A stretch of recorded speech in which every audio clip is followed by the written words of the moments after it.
Hello Broadway gymnasts, welcome back. As you guys know, my name is Coach Alyssa. So before we get started, make sure that you have parent supervision and that you have a nice open area for you to work with, one that's preferably soft, which is going to be especially important for today's lesson because we're going to be working on backwards rolls, which can be sensitive on the head or the back of the neck if you aren't very careful. So I will be using pillows once we get started in the main part of the lesson. But for now, we're going to go on ahead and get started with our stretch. And as usual, we're going to start with warming up our legs. Going down to the side, making sure that you have got a straight leg and that you go until you feel the pull in the back of your legs. And to the other side.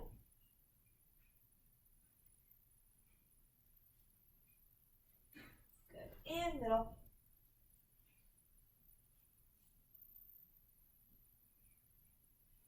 Good. Now we're going to go on ahead and take a seat for our straddle stretch.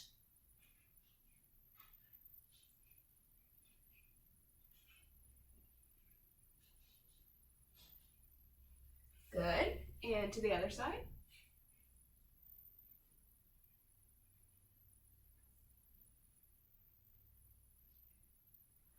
And last but not least, to the middle.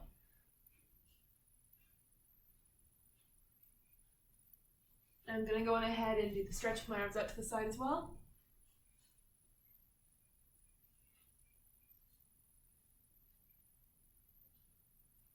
Very nice. Now we're going to pike. We're going to take a little bit longer on this stretch because that's going to be really important for today's lesson, which I will explain later.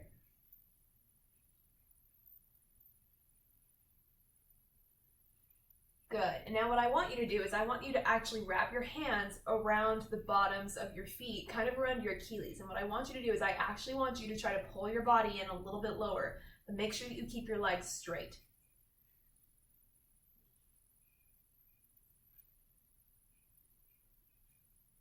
Good. And now you can separate your feet a little bit and do the same thing. But make sure that you keep your legs straight and your feet on the ground. We aren't lifting our legs up towards our body. We're just keeping our legs straight and we're using our arms to pull our body just a little bit lower.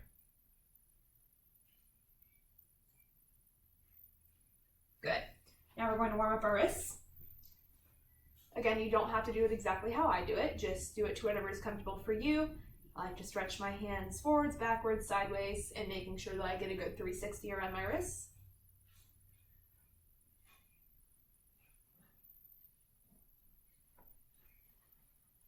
And then I flip them over.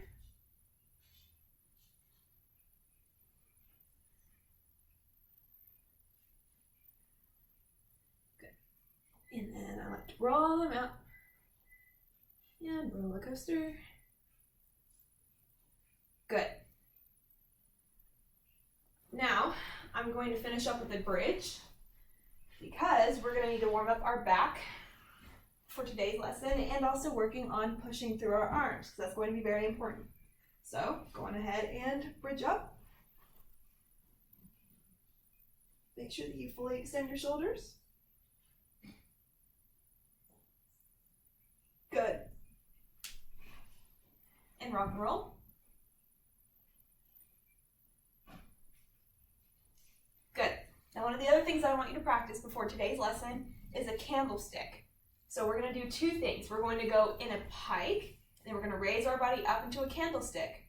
And we're going to do that 3 times. Now you're going to keep your hands the same way that we did for the bridge because that's how we keep our hands for the backwards roll. So I'm going to go ahead and put my hands in place. Make sure I have enough room. And now what I'm going to do is I'm going to lift my hips and point my toes straight over my head in a pike like this. Okay, so I'm looking right at my knees. And now what I'm going to do is I'm going to straighten out my body, so now my hips are in line with my legs, and I'm doing a candlestick. And you're going to do that 3 times.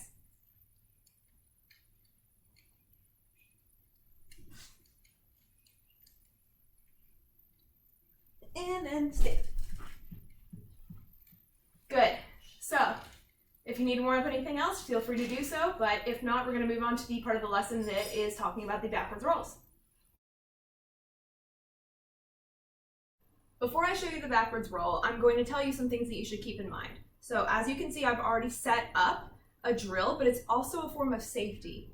And parents, you need to just pay attention to this especially, because backwards rolls, especially while you're learning, if you don't have the strength to push your upper body off the floor to finish the backwards roll, you tend to get caught on your upper shoulders and your neck, which can be slightly dangerous, especially if you start to make it over and then you don't because you run out of strength, then you're on the top of your head. So this is especially important to make sure that you stay safe. So,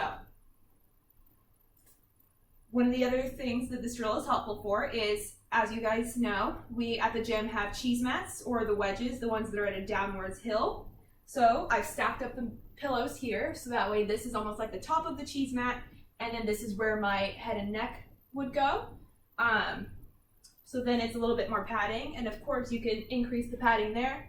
I wouldn't make this go too high because as you go to sit down on it, it may wobble, and you definitely don't want to be going into a backwards roll with your body sideways. So just be mindful and maybe try it out, you know, like going from here and just seeing where you are and where you need to start, and making sure that you adjust it and make sure that everything's fine after you go. So one of the things I want you to practice is your spacing, making sure that your drill is where you want it to be for your backwards roll. So as I'm going to show, I'm going to place my lower back / bottom on this part of the drill, and my upper body is going to be here with my hands kind of on either side of the pillow. And what I'm going to show you is the drill that we last worked on when we were in a pike. Because one of the lessons that I also teach is wherever you point your toes is where you go. So this is a common mistake with gymnasts. So as you're doing a backwards roll and you want to stand up on this side, your toes have to be pointing all the way over, or almost even down towards the floor. You have to be moving your toes all the way over your head. If you stop doing that, your body will also stop. Another common mistake is the children will put their feet up towards the ceiling. And in that case, as you push through your hands to go over for the backwards roll, they go straight up and then come straight back down, which is where it gets to be hard on the neck. Last thing, ladies, watch out for your hair. I've definitely had a number of occasions where if I'm doing a backwards roll and my hair gets caught on my hand, and as you go to push, your neck gets a little bit yanked. So watch out for your hair. If you need to put it in a bun, do so. So I'm going to show you the drill. So here I go for the roll. And here's where you should be. Your knees should be right by your head. Notice that my hands are in the bridge, and I'm already ready to push. So even before I rolled, my hands were already there. You don't want to be already falling backwards and your hands not be where they should be, because they're going to be the only thing that's going to be protecting your head. So as your feet are driving over, what you're going to do is you're going to push off to wherever now your shoulders are in charge, and you just want to keep your shoulders strong, almost like you're doing a handstand. It does not come from the elbows. It does initially, but then you put the weight on the shoulders, because your shoulders are a lot stronger to support your body weight than your elbows are. And you want to do it simultaneously, or at the same time that your feet are going over. So I'm going to show you the correct backwards roll with the correct timing, and then I'm going to show you two different backwards rolls. One with an incorrect timing, and one wherever your toes are not pointing all the way down where they should be, but instead maybe up at an angle, or even straight up towards the ceiling. So here's the correct one with the correct timing. Once again, I'm going to check my spacing, make sure that my pillows are okay, and then I'm going to go. So notice that I've already pushed, and then what you do is you block with your shoulders to help you finish the stand up, but it's very, very quick. So now what I'm going to show is the incorrect timing. If your feet get over your head and you miss the push, now you're just going to be stuck. So here's what that looks like. So again, checking my spacing. See, now I'm just stuck because I don't have any momentum anymore. So if you get stuck here, just come out of it. Don't try to force it because your body's not made to do that. Now, here's what happens if I do the correct timing, but my toes aren't pointed where they should be. So I'm going to point them slightly up. Do not try this. This is the incorrect version. I'm only trying this because I know how to come out of it safely because I've done this many times. Okay, checking my spacing. Notice that I went straight up and I didn't go anywhere? That's why you want to point your toes all the way over. Wherever you point your toes is where you're going to go. Every single time. So your knees should be right at your nose until you feel confident that you can start moving on to the next step. So once you feel confident with that, you can start taking away some of the pillows. In this case, I'm just going to redistribute them so that way now I just have a decent amount of cushion. Okay, so now you don't have to worry about going downhill because now you have the timing of the arms and the feet correct at the same time. It's going to look like this. And checking my spacing. Whoop. So as you noticed, my elbow kind of moved around a little bit because the pillow shifted, and so my body weight went more on one arm than the other. That's all right, you just got to be prepared. That's why your arms are by your head, so that way they can react to things. So I'm going to show that one more time. I'm going to make sure that my pillow's straight this time. There we go. Okay. There you go. And the quicker that you stand up, the better. Because again, if you're like this, now you're kind of stuck. You don't really have anything to help get you up because your feet are already on the ground. So as your feet come on the ground, you walk off the floor to help you stand up.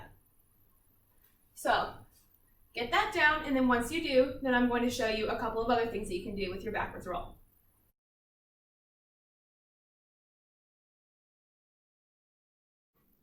All right, so I'm going to cover two more types of backwards rolls. So as you may have noticed in the very first one, I kept my legs completely straight as I was doing the roll. And I do that for a very specific reason.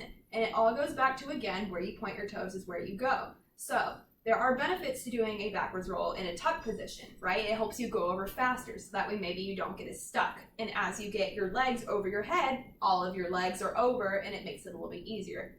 However, here's one of the reasons why I don't necessarily like teaching the backwards roll in a tuck position first, because your toes are not all the way over. So if kids just try to get their knees over, but their toes are still pointing this way, they're still going to get stuck. So here's what that's going to look like. So that's kind of in a tuck. So their entire body has to already be over it. And notice that my toes are pointing this way now. So you just have to be careful of where your toes are, because if you're here, you're going to get stuck. So the backwards roll in the tuck position, I'm going to go on ahead and show it. You just got to make sure that your entire body is over, paying attention to the toes. The backwards roll does not come from the knees.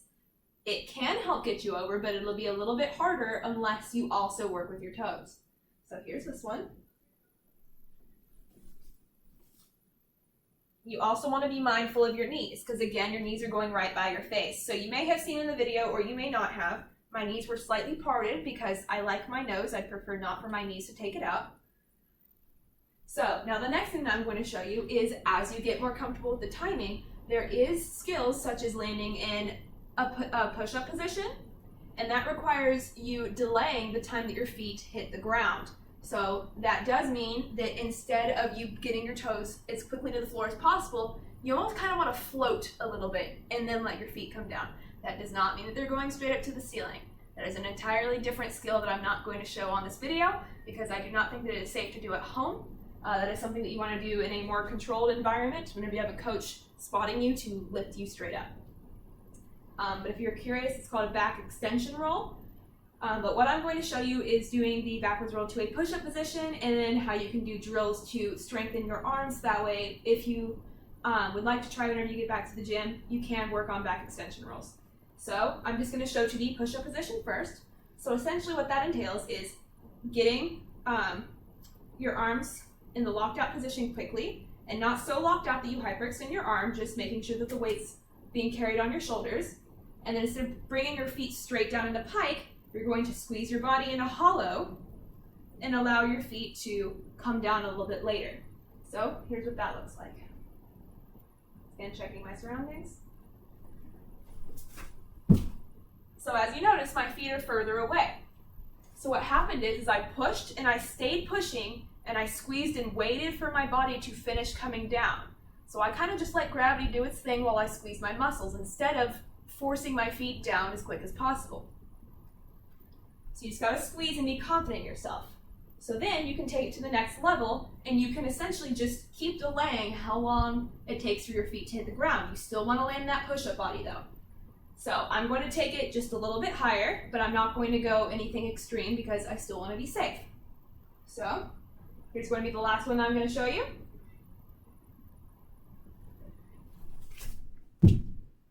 So as you notice, it still took a little bit longer. That's okay, you just got to stay strong. Now, one of the things that you can do if you want to strengthen up your shoulder muscles is going on ahead and doing handstand push-ups, sort of.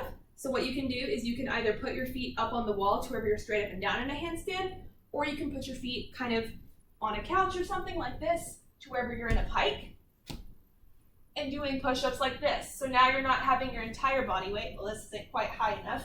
I'm not in a pike. Let's see here. This still isn't quite high enough for me, but just to show you an example. So imagine that I am up in a pike, kind of like this. Now you're just working on your upper body weight versus your entire body weight. So you would just be doing a push-up like this with just your upper body.